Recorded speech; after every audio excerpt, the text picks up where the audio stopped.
এই ভিডিও থেকে অনেক কিছু শেখার আছে। আমরা অনেক কিছু শিখতে পারি এই ভিডিও থেকে। আমাদের কেননা দৈনন্দিন জীবনে অনেক সময় এরকম অঘটন ঘটে যাচ্ছে। দেখছেন বাচ্চাটার অবস্থা কী। সে চাইলেও এখান থেকে সরতে পারতেছে না, বা কেউ এখান থেকে কোনো হেল্প করতে পারতেছে না। এমন একটা সিচুয়েশনে সে বাচ্চাটা পড়ে গেছে। সাথে বৃদ্ধ লোকটা দেখেন, মহিলাটার অবস্থাও দেখেন কী অবস্থা।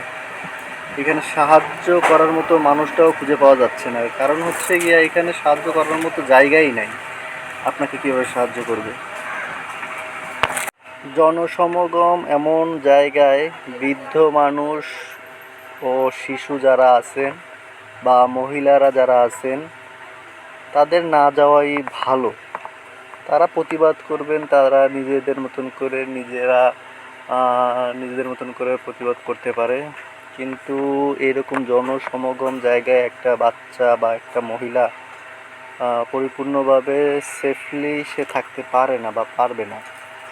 এই জন্য মহিলা বা বাচ্চারা এইসব জায়গা এড়ায় যাওয়াটাই ভালো। সবাই আমরা নিজ নিজ জায়গা থেকে প্রতিবাদ করি, সবাই সুস্থ থাকি, ভালো থাকি। আল্লাহ পাক আমাদের সবাইকে হেফাজত করুক, সেই দোয়া করি।